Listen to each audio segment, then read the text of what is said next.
Pile ma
Come.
Attention.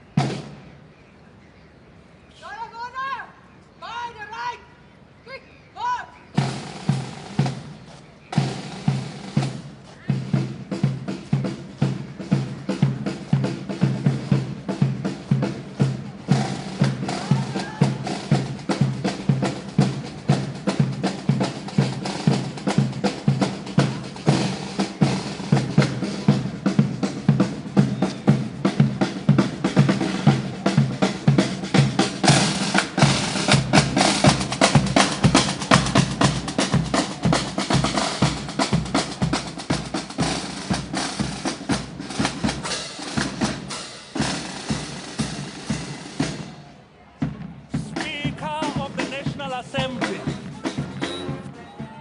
Chairperson of the National Council of Provinces, President of the Republic of South Africa.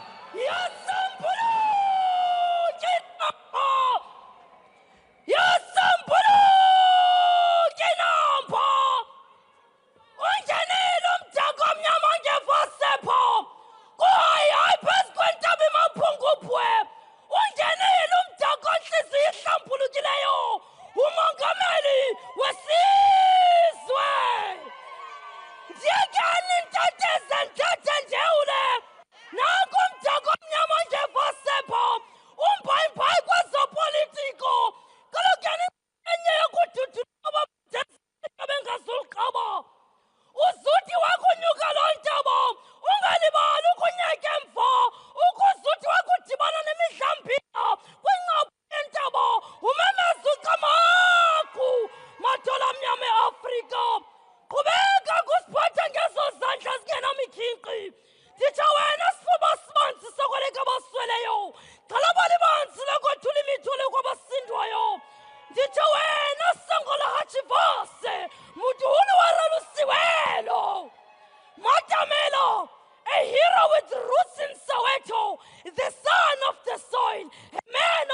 the disabled. Ndlovena babatha yaleka namabantu bakho ulapho nje ubekwe ngokuthenjwa nditsho wena Ramaphosa ntoka Samueli mawethu ilanga liyashona amasoma khalisa amakhwelo iigusha ziququzelela ngasekhaya mandikeke my president mandikeke my cupcake ndirham.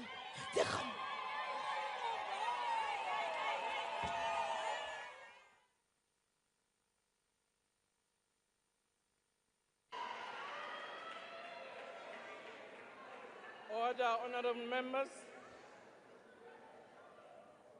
Honorable members, there will now be an opportunity for silent prayer or meditation. As we do that, may we please acknowledge our fallen members of the armed forces in the Democratic Republic of Congo.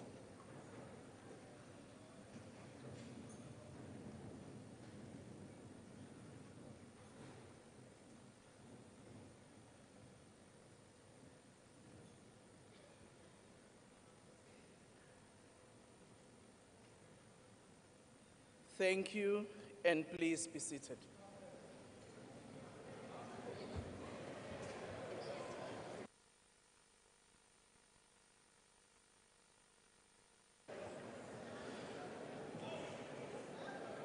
Order, honorable members.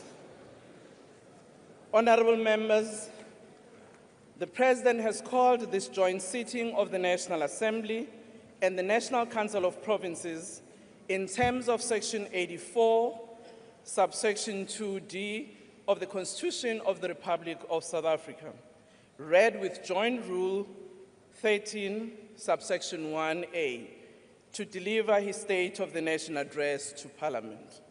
I now call on the Honorable the President to address the joint sitting.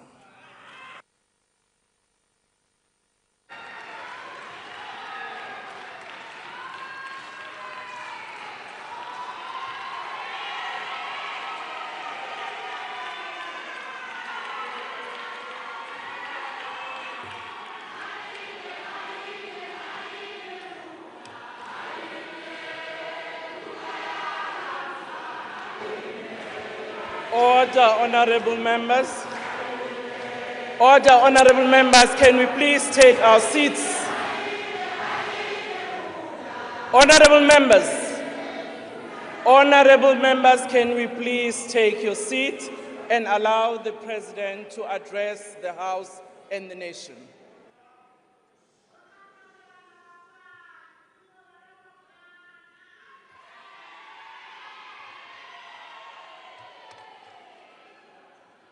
Speaker of the National Assembly, Ms. Toko Didiza, Chairperson of the National Council of Provinces, Ms. Refilwe Ntsueni-Tsipane, Deputy President of the Republic of South Africa, Paul Mashatile, Chief Justice of the Republic, Mandi Samaya, and Judges President, former President of the Republic, Mr. Thabo Mbeki, former President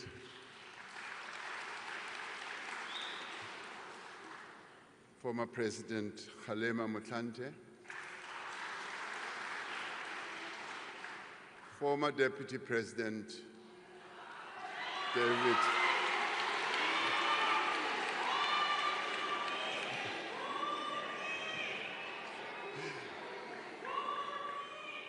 David Mabuza, former Speaker of the National Assembly, Ms. Baleka Mbete,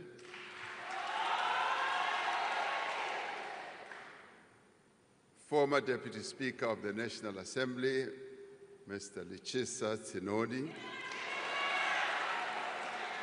and former Chairperson of the National Council of Provinces, Mr. Amos Masondo, Mayor of the City of Cape Town, Mr. Gordon Hill Lewis, Dean of the Diplomatic Corps, regional deans, and heads of missions, members of parliament, and fellow South Africans. We gather here as we mourn the death and tragic death and devastating loss of 14 South African soldiers who were part of a mission to bring peace to the Eastern Democratic Republic of the Congo. We pay tribute and bow our heads to Staff Sergeant William Eddie Kola, Staff Sergeant Mulahlehi Ishmael Mulahlehi, Staff Sergeant Shahlane Theophilus Siepe, Corporal Matume Justice Malisa, Corporal Renae Nemabulani, Lance Bombardier Itumeleng MacDonald Mureo, Lance Corporal Tseke Moffat Mulapo, Lance Corporal Metsi Stensley Raswiswi, Rifleman Sibatane Richard Chokwe, Rifleman Derek Maluleke, Rifleman Tsidiso Andris Mabele, Rifleman Calvin Louis Moahi, Rifleman Moketi Joseph Mobe, Private Peter Jacobus Strado. Speaker, I thank you for getting us to honor these fallen heroes. I have directed that a national flag be flown at half-mast in honor of these fallen heroes for a week starting from tomorrow morning. Alongside soldiers from other southern African countries, they lost their lives in defense of the fundamental right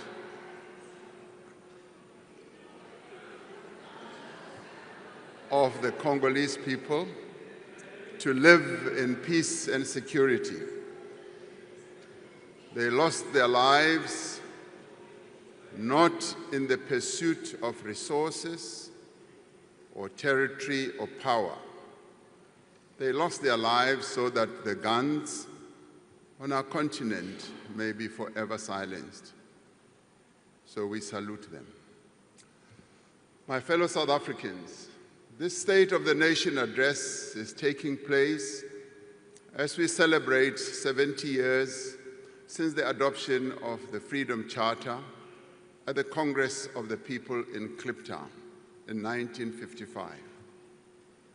The Freedom Charter is the cornerstone of our democratic constitution. It sets out a vision of a united, non-racial, non-sexist, democratic and prosperous South Africa.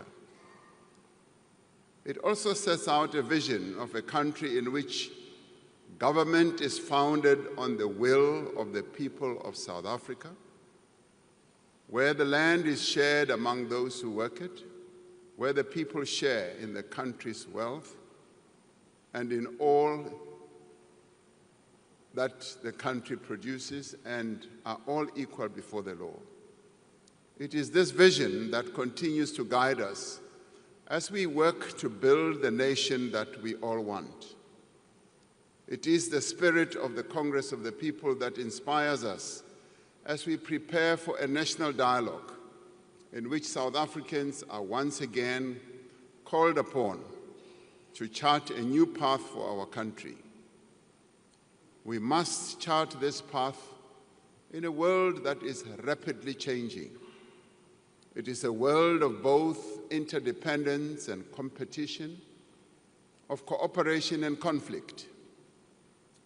It is a multipolar world in which new countries are emerging to play a greater role in global affairs.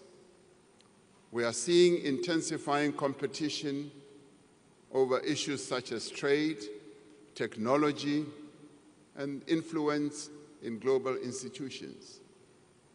There are global fundamental shifts underway that affect every aspect of human life, from the growing impact of climate change to rapid advances in artificial intelligence, geopolitical tensions, and violent conflicts.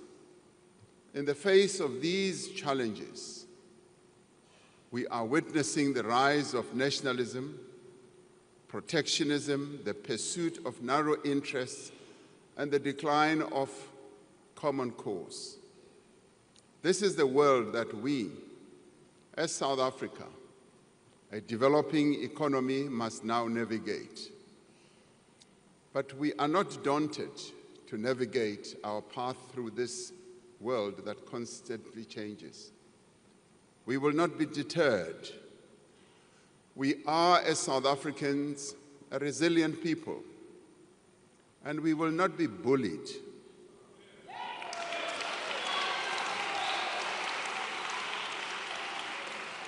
We will stand together as a united nation, and we will speak with one voice in defense of our national interests, our sovereignty, and our constitutional democracy. By standing true to our values, by harnessing our unique strengths and endowments, and by forging a common purpose, we can turn these trying circumstances to our advantage and propel our country forward. As South Africans, we stand for peace and justice.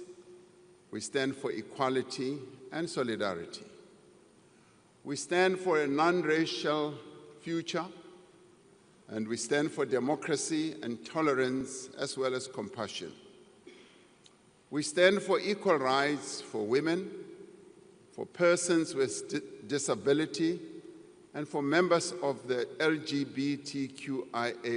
community. We stand for our shared humanity, not for the survival of the fittest. So this evening, let us speak of the nation that we want. Let us speak of the future that we want to build. Let us speak of the work that we as South Africans must do, and the work that we are doing to build that nation and to build that future. We want a nation united in its diversity. At many difficult moments in our past, we found strength in working together towards a common goal. Through partnership, we brought peace and democracy to our country, which was once troubled. We overcame apartheid, a crime against humanity that denied people their human rights, that deprived them of the land and livelihoods, that sought to strip them of their dignity, that humiliated them. Through partnership, we overcame a devastating pandemic and rebuilt our country in the wake of state capture as well. Together, we have built durable institutions that support our democracy, that protect our fundamental rights and promote the well-being of South Africans. We have built meaningful partnerships between government and business and labor and civil society and other social partners to drive growth and development. These stand as models of cooperation for the rest of the world. South Africans are continuing to work together to confront our country's challenges and build a nation that works for all. Guided by the wishes of the people as expressed in last year's elections, we have formed a government of national unity to give expression to our culture of cooperation. As political parties, we have set aside our differences and agreed to work together for the good of all South Africans. In the last week, we have adopted the Medium-Term Development Plan, which sets out a clear and ambitious program for the next 5 years. The actions contained in the Medium-Term Development Plan will advance our 3 strategic priorities. Firstly, to drive inclusive growth and job creation. Secondly, to reduce poverty and tackle the high cost of living. And thirdly, to build a capable, ethical, and developmental state. Our most urgent task is to grow our economy so that we can create jobs, reduce poverty, and improve the lives of South Africans. To undertake this task, we need a government that works for the people. We need a state that is capable, competent, underpinned by a professional public service. South Africans want a state that treats all people with dignity, humility, and respect. A state with leaders who are prepared to serve our people with complete dedication, and public servants who are ethical, skilled, and properly qualified. To achieve these objectives, we are strengthening the role of the Public Service Commission in the appointment of key people who direct the affairs of our state, such as Directors General, Deputy Directors General, Chief Executive Officers of SOEs and board members and other senior positions. We will introduce a graduate recruitment scheme so that we may attract the best and the brightest in the public service. A capable state must start where our people live and work. In many cities and towns across our country, roads are not maintained. Water and electricity supply is often disrupted. Refuse is not collected, and sewage runs in the streets. In part, this has happened because many municipalities lack the technical skills and resources required to meet our people's needs.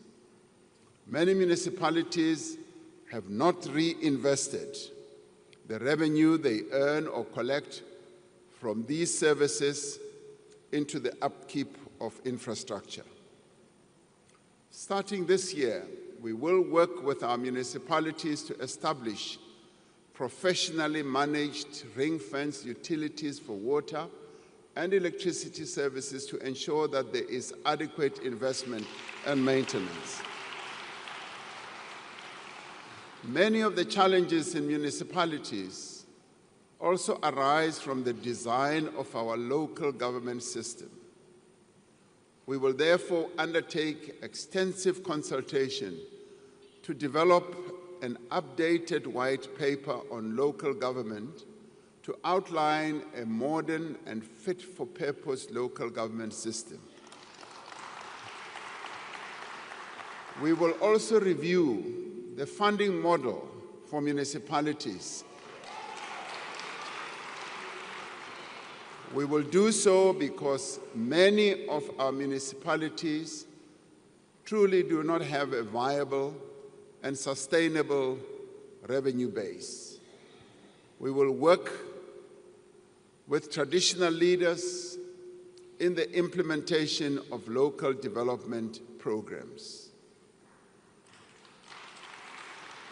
We will also seek to work with our traditional leaders in ensuring that they continue their own work as we give them the recognition as the natural and indigenous leaders of our people. We will expand our support to municipalities that require assistance, drawing on the lessons of the Presidential eThekwini Working Group. We are seeing great progress in eThekwini as we implement the district development model, which enables all key role players, as in government, business, labor, and community-based organizations, to work together. As we work to reform the public service and build the capability of the state, we will harness technology to transform the way government works. We will invest in digital public infrastructure to give South Africans access to government services anytime, anywhere, through a relaunched government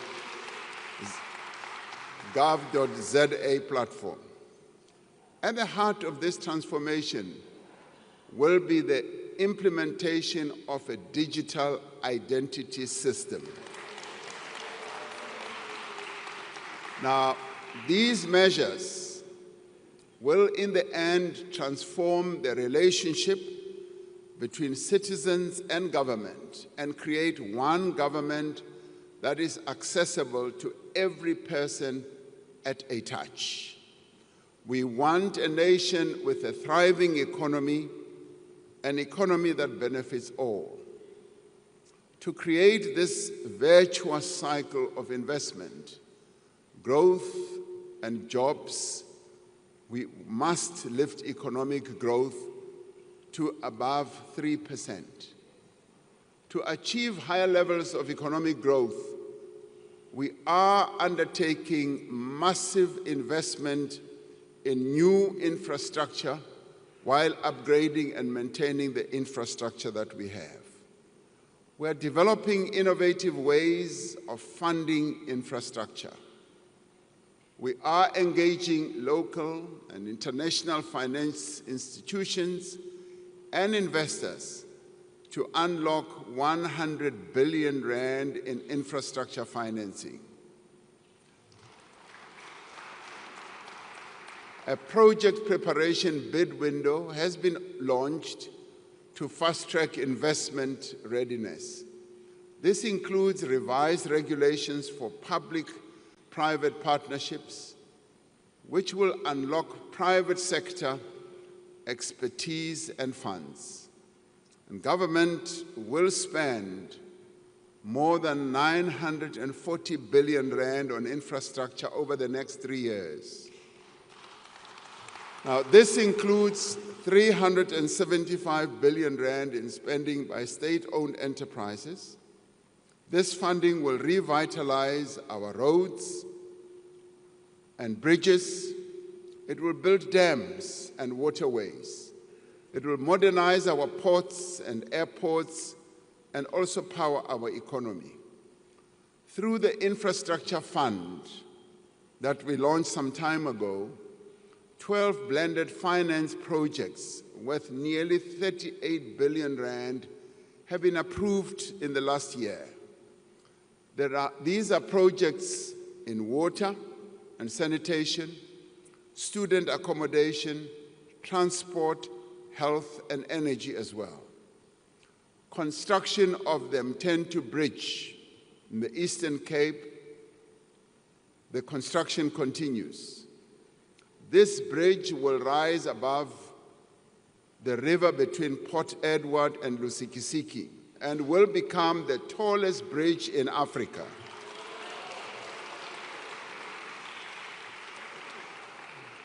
The Podihadi Dam in Lesotho will feed 490 million cubic liters of water a year from the Lesotho highlands into the Vaal River system, securing water supply to several provinces for years to come. Working with international partners, We are revitalizing small harbors, unlocking economic opportunities for coastal communities. We're also looking very closely at the harbor that we will build in the Northern Cape, in Boegoebaai, because that is going to be a game changer for the Northern Cape. We are steadily removing the obstacles to meaningful and faster growth. The economic reforms that we are implementing through Operation Vulindlela have created a new sense of optimism and confidence in our economy. Investors are looking at South Africa with much more interesting eyes as they see the reforms that we are implemented through Vulindlela. We have made progress in rebuilding and restructuring a number of our network industries. We are seeing positive results in the improvement of the functioning of our network industries, as well as the investment opportunities that are opening up and are being taken up by investors, leading to job creation. Working together with business, labor, and other social partners, we must now finish the work that we started. Over the coming year, we will initiate a second wave of reform to unleash more rapid and inclusive growth. Our immediate focus is to enable Eskom, Transnet, and other state-owned enterprises that are vital to our economy to function optimally. We are repositioning these entities to provide world-class infrastructure while enabling competition in operations, whether in electricity generation, freight, rail, or port terminals. We continue with the fundamental reform of our state-owned enterprises to ensure that they can effectively fulfill their social and economic mandates. Now, this includes the work underway to put in place a new model to strengthen governance and oversight of our public entities. We will ensure public ownership of strategic infrastructure for public benefit while finding innovative ways to attract private investment, to improve services, and to ensure public revenue can be focused on the provision of public services.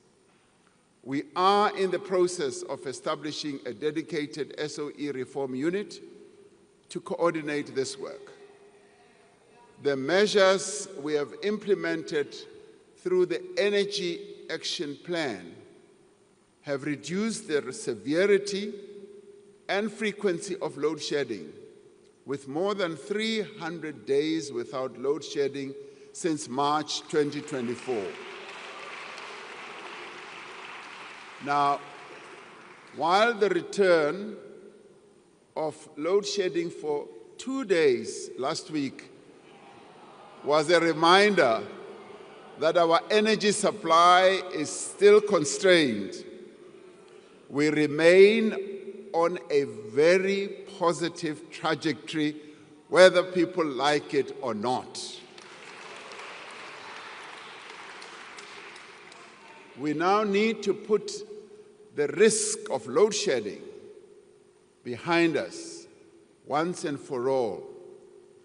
And the Minister of Electricity will speak about it in about 2 weeks or so when he presents to Parliament. We need to put that once and for all behind us by completing the reform of our energy system to ensure long-term energy security. The Electricity Regulation Amendment Act, which came into effect on the 1st of January, marks the beginning of a new era in our energy architecture.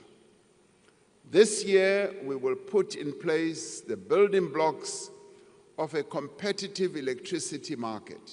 Over time, This will allow multiple electricity generation entities to emerge and to compete. We will mobilize private sector investment in our transmission network to connect more renewable energy to the grid. The minister will tell us that we still need to install 14,000 kilometers of transmission lines. We therefore need to mobilize finance from a number of sources to enable this to happen. As we reform our energy system, we are continuing to build successful multilateral partnerships in the global effort to halt the devastating impact of climate change. Our just energy transition is gaining momentum. Over $13 billion have been pledged by the international community, and significant private capital is being invested locally.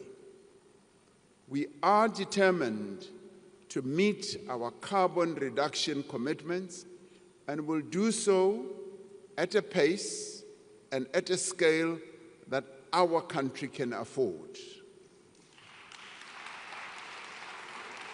We are revitalizing our port terminals and rail corridors through the Freight Logistics Roadmap, which was adopted by Cabinet, leveraging private capital to restore our logistics infrastructure to world-class standards. Transnet's performance has stabilized and is steadily improving. We released a network statement in December last year, which for the first time will enable private rail operators to access the freight rail system that will continue to be owned by the state. Open access to the rail network will allow train operation companies to increase the volume of goods transported by rail, while our network infrastructure remains state-owned. This will ensure that South African minerals, the vehicles that we manufacture, our agricultural produce reach international markets, securing jobs and earning much-needed revenue for our fiscus. New cranes and other port equipment are being commissioned to speed up the loading and unloading of cargo and reduce waiting times for ships in our various ports. As we forge ahead with the reform agenda, an urgent priority is to ensure a secure and reliable supply of water across the country. Many people in our cities, towns, and villages are experiencing more and more frequent water shortages as a result of failing water infrastructure. It is impossible to live without water, as we all know, and it is impossible for the economy to grow without water. We are therefore taking a series of decisive actions to resolve the water crisis, to enable our people to get water where they live, whether in townships or in the rural areas. We are investing heavily in expanding our water resources. Wherever one goes in our country, we often hear our citizens raising the issue of water continuously. So we are raising this issue to a much higher level. And like we did with electricity, I know and I am hopeful that we will resolve the water crisis that we have.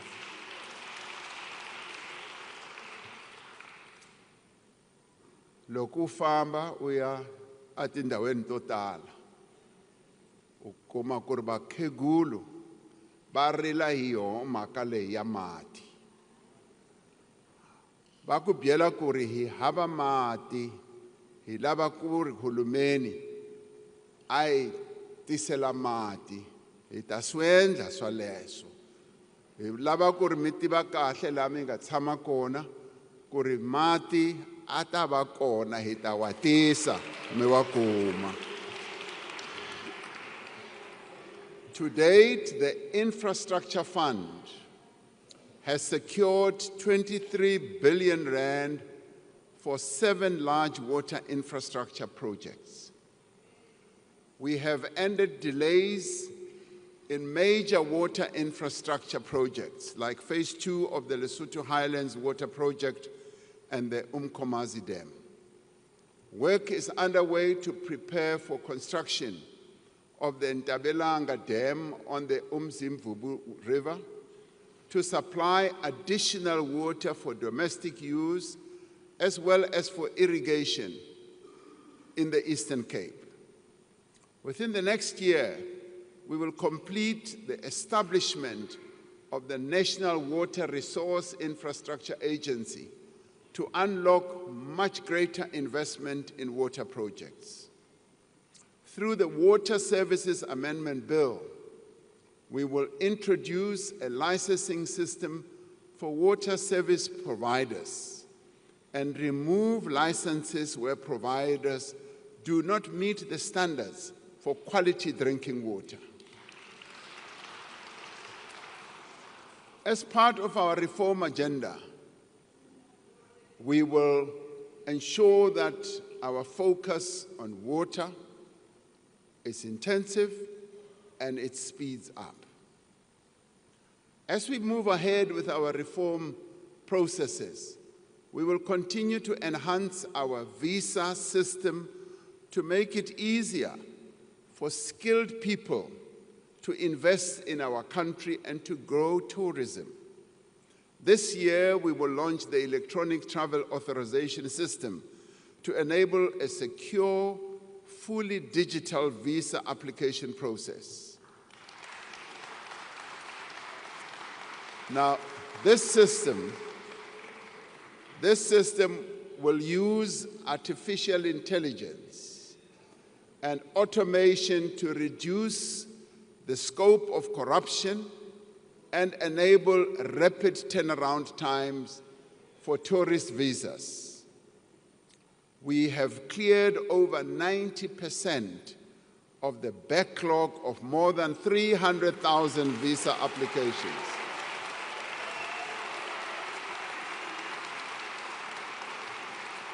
Now, in many ways, these changes that are underway, these reforms that we're implementing, send a very strong message that South Africa is indeed open for business and tourism.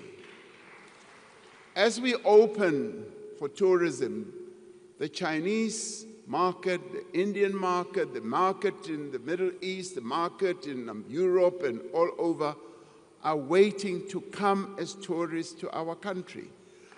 We want a nation in which prosperity and opportunity is shared by all. For many decades, our economy has been held back by the exclusion of the vast majority of South Africa's people. Black South Africans were deprived of land, of capital, of skills, and of opportunities. Our economy was starved of the potential that it has. And this is why we need to transform our economy and to make it more inclusive. That is why our focus is on empowering our people, on empowering women and persons with disabilities because they were deliberately excluded from playing a role in the economy of their own country. And we will set up a transformation fund worth 20 billion rand a year over the next 5 years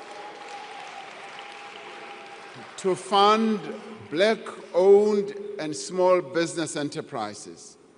We will fast-track the regulations of the Public Procurement Act to ensure that businesses that are owned by women, by young people, and persons with disabilities receive equitable opportunities in government contracts.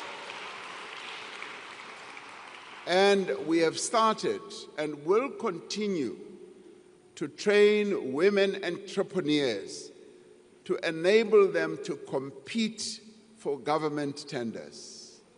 In November last year, we launched the National Skills Fund Disabilities Program. In its first phase, this transformative initiative will empower over 10,000 persons with disabilities through tailoring training for them and through ensuring that they get stipends and specialized tools. This part of the work we must undertake as business, as government and labor and civil society to enable people with disabilities to play an important role in the economy of our country. For far too long, they've been relegated to the back rooms of everything. Through these programs, we are not only righting a grave historical wrong, we are unleashing the potential of our economy for sustained growth. We want a nation where there is work for all, where every person can earn a decent living and realize their potential, where the rights of workers are protected and working conditions are improved, where women and men receive equal pay for work of equal value. We need to ensure that growth creates jobs for all, and especially for young people. The success of the presidential employment stimulus shows how public employment programs can create meaningful work that generates a wider benefit and contributes to sustainable employment.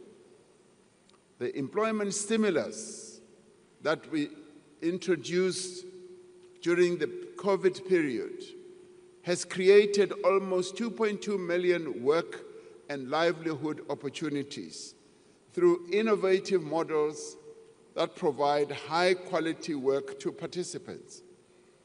The Social Employment Fund has created over 80,000 jobs this year. It has supported more than 12,000 participants to enter entrepreneurial activities. During the past year, young people secured 235,000 work opportunities through the National Pathway Management Network. And this is underpinned by the SA Youth Mobi platform. We now need to build on these innovative programs to create jobs for young people at ever greater scale. And to create jobs, we must leverage our unique strengths as well as our unrealized potential to build the industries of the future, as in green manufacturing, renewable energy, electrical vehicles, and the digital economy that is also driven by artificial intelligence. This year, we will finalize a modernized and comprehensive industrial policy that drives economic growth. We will achieve this ambition by focusing on the opportunities in localization, diversification, digitization, and decarbonization. We are working towards the full implementation of the African Continental Free Trade Area, which will tear down the barriers to trade on our continent. As the most industrialized economy on the African continent, we are positioning ourselves to be at the center of this new growing market. We are harnessing the sun and the wind to make our country a leader in renewable energy and green manufacturing. With an abundance of cheap green energy, we can produce products that are competitive anywhere in the world and create hundreds of thousands of new jobs in this process. We are making sustainable use of the rich abundance of the South African earth by supporting our farmers, improving our logistics network and rural supply chains, and opening new export markets for products that we grow or produce. We can significantly expand our agricultural sector. We want South Africa to be leading in the commercial production of products such as hemp and cannabis, a product that is so well known in the Eastern Cape and KZN, a product that our forebears have produced for generations and generations. We can add modern value to it and bring it to the shelves of the entire world.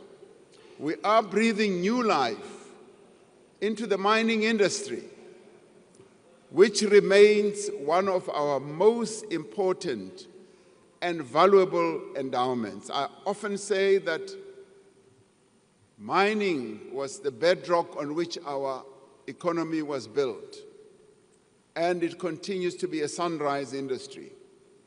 We are on track to implement a new, modern, and transparent mining rights system this year, which will unlock investment in exploration and production.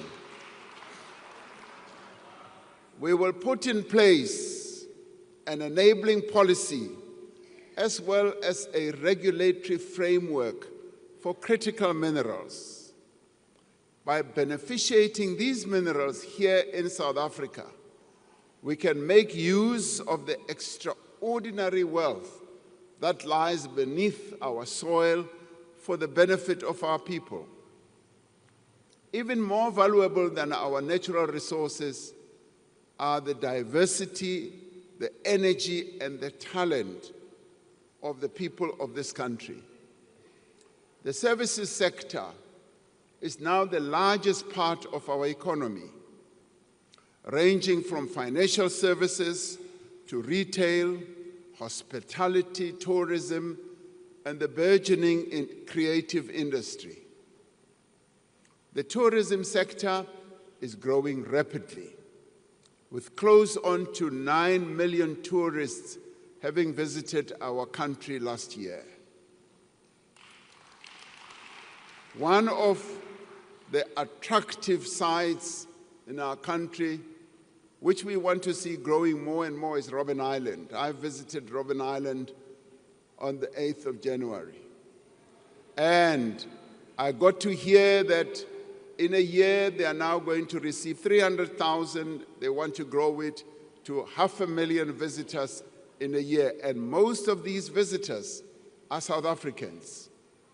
So we will grow tourism through our visa reforms, through increasing the number of flights to key destinations, and through the marketing of our country as the best country to visit in the world. And we have also seen strong growth in digital services, as well as business process outsourcing, as well as data centers. As the need for data grows in the world, our country is seen as a reservoir of having data centers. And this has is continuing to create jobs for young people. To support this growth, we are investing in skills development for the industries of the future. The Jobs Boost Fund has pioneered a new model that links funding for skills in demand for the successful placement and particularly employment of young people.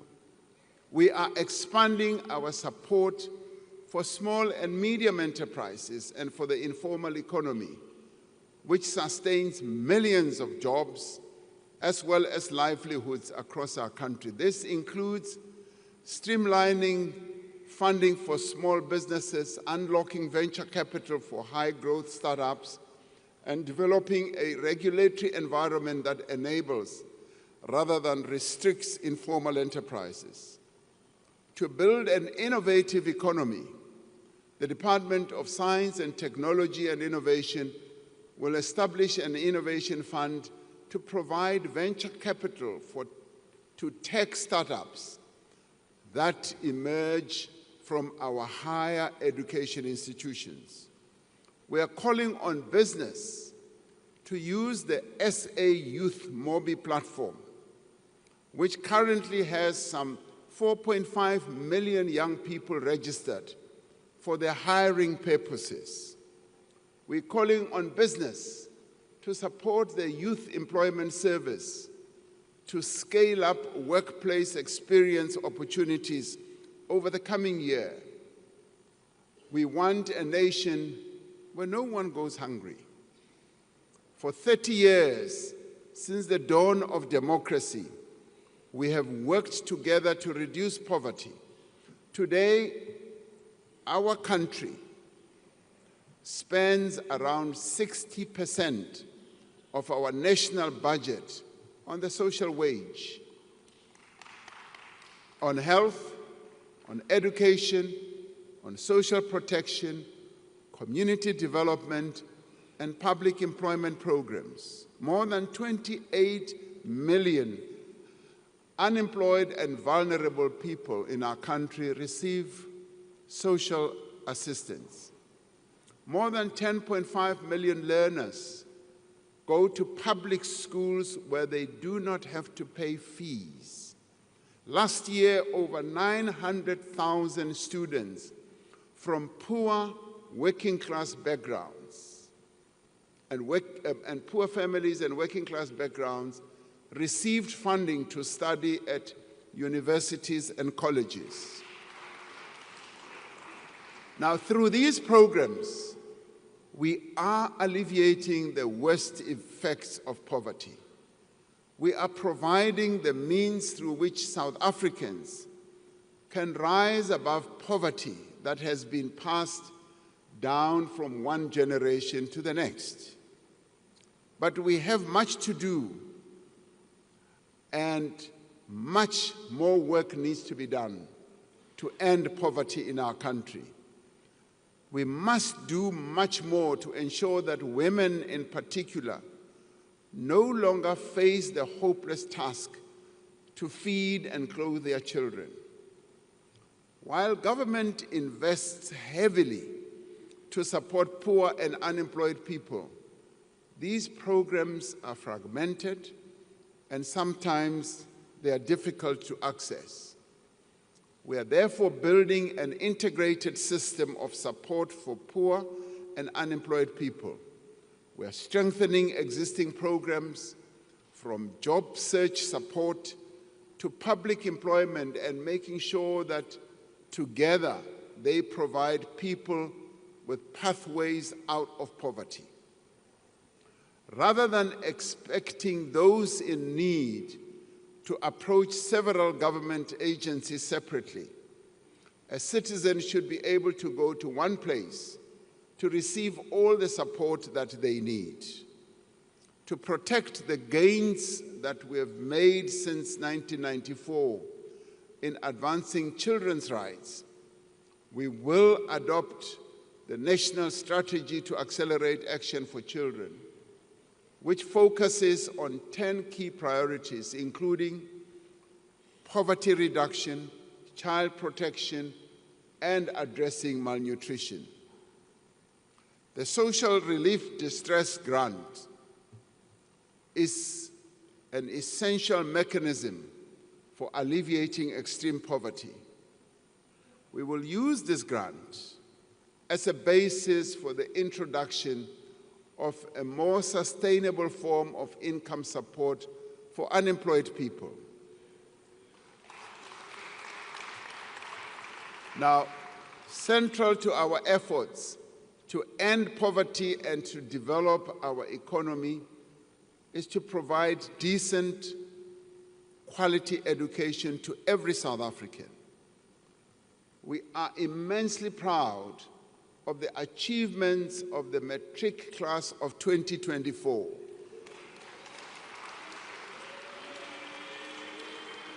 It's a class which achieved the highest pass rate in our country's history.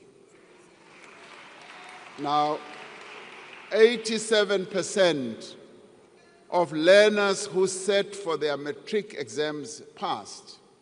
For the first time in the history of our country, nearly half of these learners achieved bachelor pass. Nothing can diminish, frankly, nothing can diminish our pride in the hard work of these learners and the steady support of their teachers, parents, and broader community. And let us give them a big round of applause.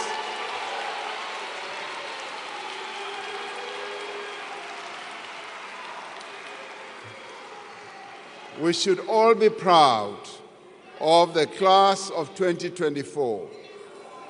But our immediate focus is to expand access to early childhood development for every child.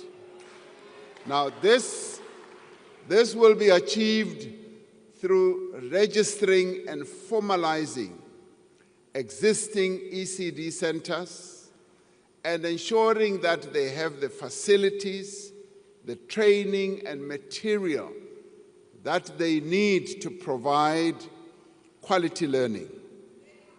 We will focus on ensuring that every child can read for meaning in the foundation phase to set them up for success in later years. To achieve this, we are implementing mother tongue-based bilingual education. We do this to improve literacy and numeracy, and rolling out lessons plans, reading books, and other interventions that have been proven to work. The Funza Lushaka bursary scheme will continue to prioritize students who want to pursue a teaching career in the foundation phase. Last year, we signed the Basic Education Laws Amendment Act, which was passed by this Parliament.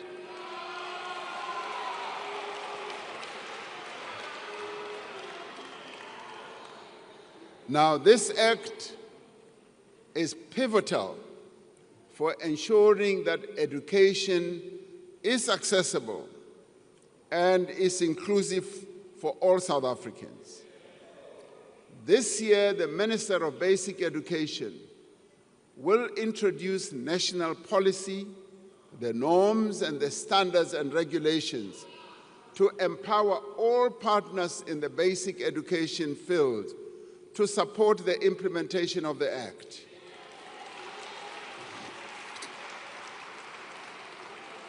Now, to ensure that the economy has the skills that it needs, we are increasing the production of artisans through TVET colleges. Now, this is part of the shift we are undertaking towards education and skills development that combines formal learning with job training. Now, drawing on the models that have proven to be so successful in other countries, we're calling on the private sector to offer young people experiential learning opportunities while they undertake their studies. We are implementing phase 1 of the comprehensive student funding model for higher education to address the needs of the missing middle. This will support approximately 10,000 students in the first year. We want a nation in which there is quality health care for all. This year, we will proceed with the preparatory work for the establishment of the National Health Insurance. Now, this includes developing the first phase of a single electronic health record system, the preparatory work to establish the ministerial advisory committees on the health technologies and healthcare benefits, and an accreditation framework for health service providers. The NHI will reduce inequalities in healthcare by ensuring that everyone gets fair medical treatment. Now, the NHI will save many lives by providing a package of services that include, for example, even more especially, maternal and newborn care and services also for people living with HIV, those with TB, and those suffering from non-communicable diseases such as heart disease, cancer, and diabetes. Our most immediate priority is to strengthen the health system and improve the quality of care. A vital part of this is the modernization, the improvement, and the maintenance of existing health facilities and the construction of new hospitals and clinics. A number of hospitals are under construction or are undergoing revitalization. Now, these include the Limpopo Central Hospital, the Siloam District Hospital in Limpopo, the Tlhabeng Regional Hospital in the Free State, the Bambisana District Hospital, Zitulele District Hospital in the Eastern Cape, and the Buphelong Psychiatric Hospital in Northwest. Now, our projects, other projects are at various stages of design and development. Now, this includes the replacement of 3 existing new central hospitals, 5 new district hospitals, 5 community health centers, and a new psychiatric hospital. To improve patient experience, we are putting more emphasis on reducing waiting times, cleanliness, and staff attitudes in the public health facilities. We are encouraged by the great progress the country has made towards ending HIV and AIDS as a public health threat. By the end of March 2024, 96% of people living with HIV knew their status. 79% of these were on antiretroviral treatment, and 94% of these were on treatment with virally suppressed conditions. Now, to ensure that we reach the target of 95, 95-95, which has been set by the World Health Organization, we will this year launch a massive campaign to look for an additional 1.1 million people who are not yet on treatment. We are concerned about the potential impact of the decision by the United States government to suspend some of its funding for HIV and TB programs in African countries for 90 days. Now, this funding that we get accounts for about 17% of our country's HIV spend. We have been able, over the years, to provide funding from our own resources, our own fiscus, for our HIV and TB programs. We are looking at various interventions to address the immediate needs and ensure the continuity of the essential services that we might lose if this funding does not come through. Now, to tackle inequality, we do need to undo apartheid special planning, which has scarred our country, our cities, and forced many people to live far away from areas of work and opportunity. We have delivered millions of housing opportunities since 1994, providing safety as well as dignity to poor households. Yet the practice of building housing developments on the periphery of urban centers has in many ways perpetuated inequality and urban sprawl. Going forward, we're going to build more housing in our city centers and closer to places of work and business. Now, we are redesigning our housing subsidies and directing more funding towards programs that enable people to buy or rent a home in an area of their choice. We will release more underutilized state properties for affordable housing development. And we are working with our provinces and metros, and I'm glad that a number of our premiers are here as well. We're working with them to reclaim buildings that have been hijacked in the city centers and repurpose them for public use. Now, we will provide 300,000 service stands to qualifying beneficiaries to enable housing development in well-planned, connected communities along key development corridors. We will clear the backlog of title deeds for subsidized housing, turning homes into household assets.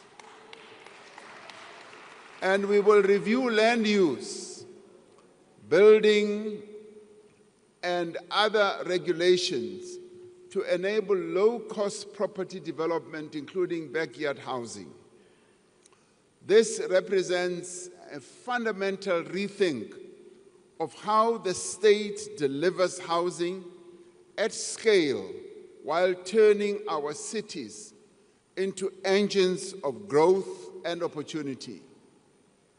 In making our cities work for their residents, we will restore the remaining passenger rail corridors and stations to full service. More than 80% of passenger rail corridors have been returned to service. Now, PRASA has introduced over 200 modern, locally produced trains on its network to provide a low-cost option for public transport. Over the next 5 years, We will restore PRASA signaling system so that we can put all our new trains to work and commuters can be assured that they can reach work safely, affordably, and on time. Now, we also want a nation in which everyone is safe. The police continue to work with other law enforcement agencies to dismantle organized crime syndicates and combat financial and violent crimes.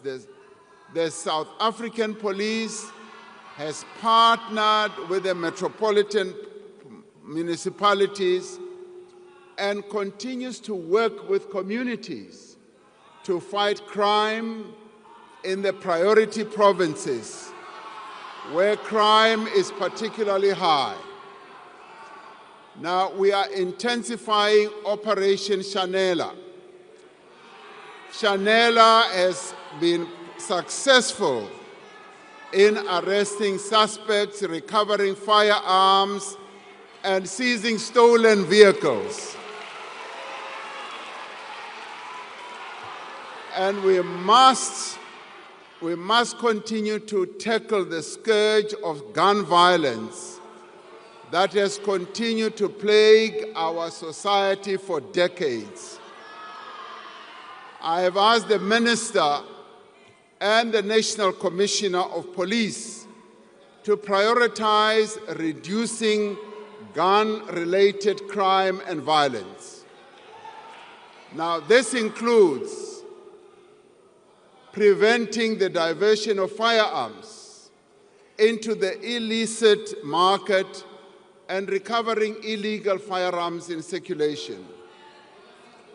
We know from international evidence and our own experience that this is the most effective way to reduce overall violent crime. The detective service, which is crucial to solving cases, will expand by 4,000 personnel through the internal recruitment processes. And we are working on adopting surveillance, analytics, and smart policing solutions for modern law enforcement. We have seen the value of technology in fighting crime, and a number of countries that have opted to utilizing technology have made great progress. And by utilizing artificial intelligence in its fraud risk detection and verification work, SARS has prevented the leakage of over 95 billion rand in impermissible refunds. It has recovered 20 billion in revenue and dismantled an illicit tobacco and gold scheme. We continue to work across society to end the violence that is perpetrated against women. We have promulgated the National Council on Gender-Based Violence and Femicide Act, establishing a national structure to oversee a coordinated response to this crisis. We will ensure that the Council is fully functional and properly resourced. We continue to strengthen support to victims of gender-based violence. There are now 65 Tutuzela centers across the country. Out of the 52 districts in our country, 44 have gender-based violence shelters. All police stations in the country now have victim-friendly services. And another 16 sexual offenses courts will be established in the next financial year. Now, we want a nation that deals with corruption. Last year, we established the Investigating Directorate Against Corruption as a permanent entity of the NPA dedicated to investigating and prosecuting high-level corruption. We will ensure that the Directorate is fully resourced and have access to information that it needs to prosecute state capture cases and hold those responsible to account. We are establishing a world-class digital forensic lab to support the investigation of complex corruption and financial crime. We are making steady progress in implementation of the recommendations of the State Capture Commission, including signing into law several legislative reforms. The Special Investigating Unit and Asset Forfeiture Unit report that over 10 billion rand has been recovered in state capture-related cases. Now, this year, the Department of Justice and Constitutional Department will report on the review of the Anti-Corruption Architecture National Anti-Corruption Advisory Council. This is expected to streamline legislation to eradicate duplication of mandates and foster greater cooperation between law enforcement agencies. And we will finalize the whistleblower protection framework and introduce the Whistleblower Protections Bill in Parliament during this financial year.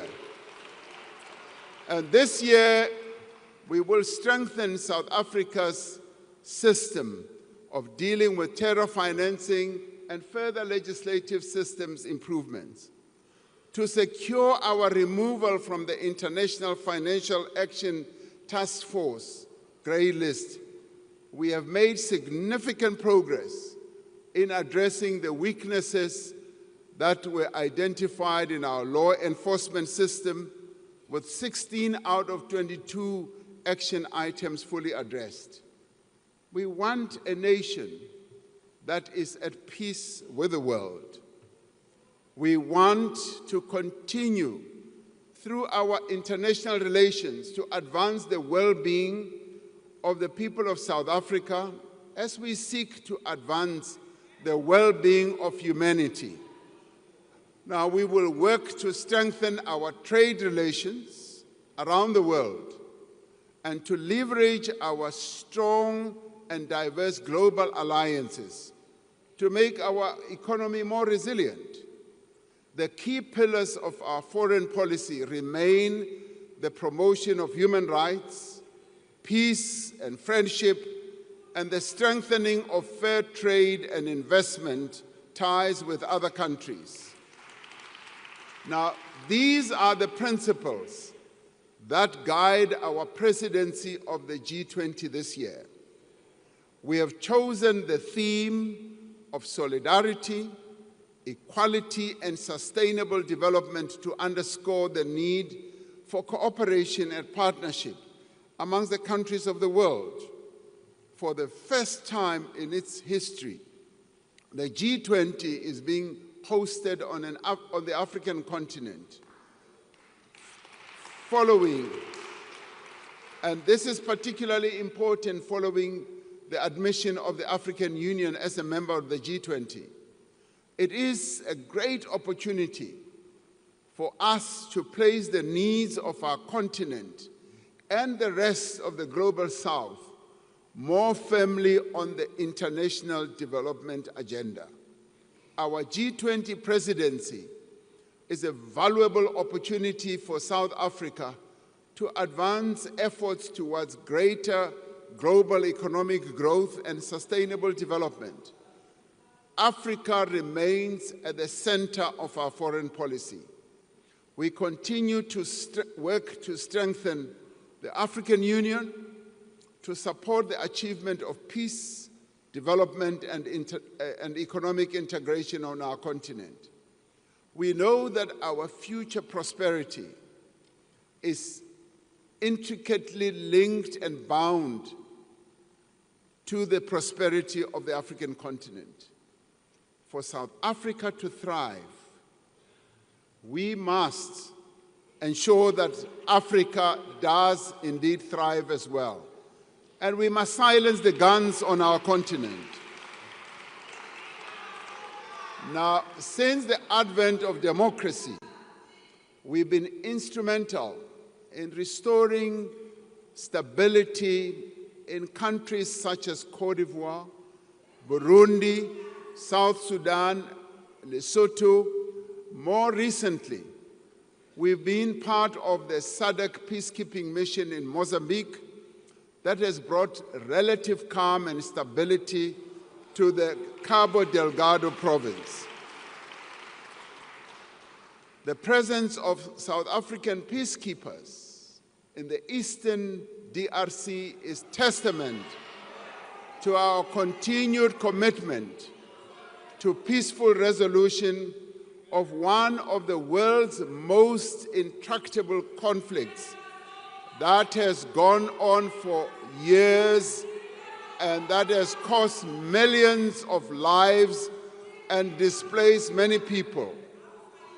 Now, we call on all parties to embrace the current diplomatic efforts to find a peaceful resolution,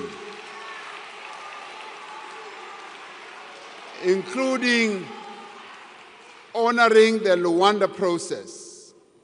We will attend the joint summit between SADC and the East African Community scheduled to take place in Tanzania this weekend, where we will reiterate our call for a ceasefire and a resumption of talks to find a just and enduring solution, and we will make sure that our boys, our soldiers do come back home. We have always believed that the freedom that we won and the international solidarity from which we benefited does impose a duty on us to support the struggles of those who continue to experience colonialism and oppression. South Africa continues to stand in solidarity with the people of Palestine,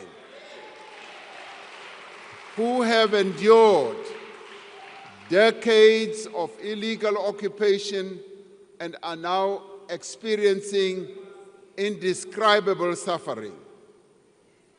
And South Africa has acted in accordance with its obligations under the Genocide Convention by instituting proceedings against Israel in the International Court of Justice. We are fully committed to the articles of the United Nations, including the principles that all members should settle their international disputes by peaceful means. We support the principle of respect of the territorial integrity and sovereignty of all states and peoples.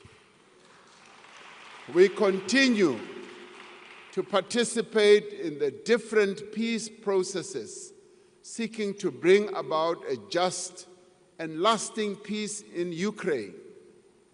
South African delegations have been instrumental in developing a framework for negotiations towards a just peace in Ukraine based on the UN Charter and international law.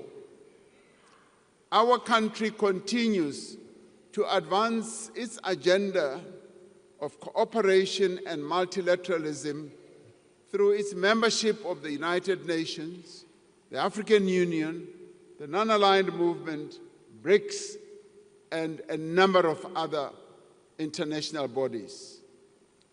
As humanity confronts unprecedented challenges, We are determined that a reformed and representative United Nations must be at the center of global affairs, and we will continue to push for progress on the reform of the UN Security Council to be a more inclusive, more effective body that is able to ensure peace and security.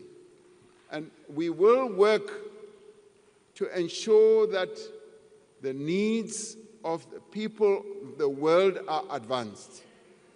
And the work that we do and what we stand for does need to be explained to many key players, especially to our trading partners and the many countries and leaders that we interact with on the global stage. And with a view of explaining the positions that we have taken, and in particular, the objectives that we wish to achieve during our presidency of the G20, I have decided to send a delegation of government and other leaders to various capitals on our continent across the world. This delegation will interact with various key players on a variety of matters that affect South Africa's interests. I will direct that they leave as soon as possible to interact with various key players on our continent and in the world, so that our presidency of the G20 objectives can be well explained. All these things that we speak of are possible. As South Africans, we know the power of cooperation, of what is possible when people of different backgrounds, different races, cultures, languages, and ethnic groups and religions come together behind a shared objective. The formation of the Government of National Unity provides us with an opportunity to show once again that we can achieve what we can achieve by working together. And I call on all South Africans, united in our diversity, to come together in the national dialogue that we are going to have to define a vision for our country for the next 30 years. The national dialogue must be a place where everyone has a voice. It must be a place to find solutions that make a real difference in people's lives. The dialogue must reaffirm that each and every one of us has a role to play in building the nation that we want. We must therefore be builders and not people who seek to destroy the future of South Africans. While we may differ on many issues, we agree on one thing, that we need to build a better South Africa and improve the well-being of our people, and that we should do so not by sitting on the sidelines and shouting. We should be in the scrum, working to develop the lives of our people. And so, as we enter the new era in the world and in our own country, let us speak of empathy, of compassion that we have for one another. Let us speak of the pride that we have of our country and all that we have achieved. Let us speak of the determination that won us freedom and drives us forward now to a better future. With this determination, we will work together to make this an era of growth, of progress and transformation. We will work together to build the nation that we want. And we will only be able to do it by working together and not by shouting together. And we will only be able to do it by ensuring that we as the leaders ensure that those who will come after us, our children and our great children, inherit a country that we have helped to build, not to destroy. Thank you very much.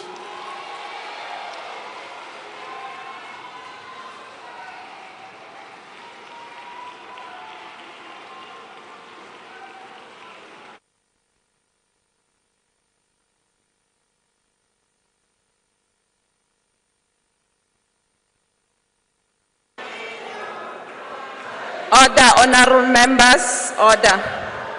Order, honorable members. I thank the Honorable, the President. Order, honorable members. After I have adjourned the joint sitting, members should rise and remain at their places until the procession has left the chamber.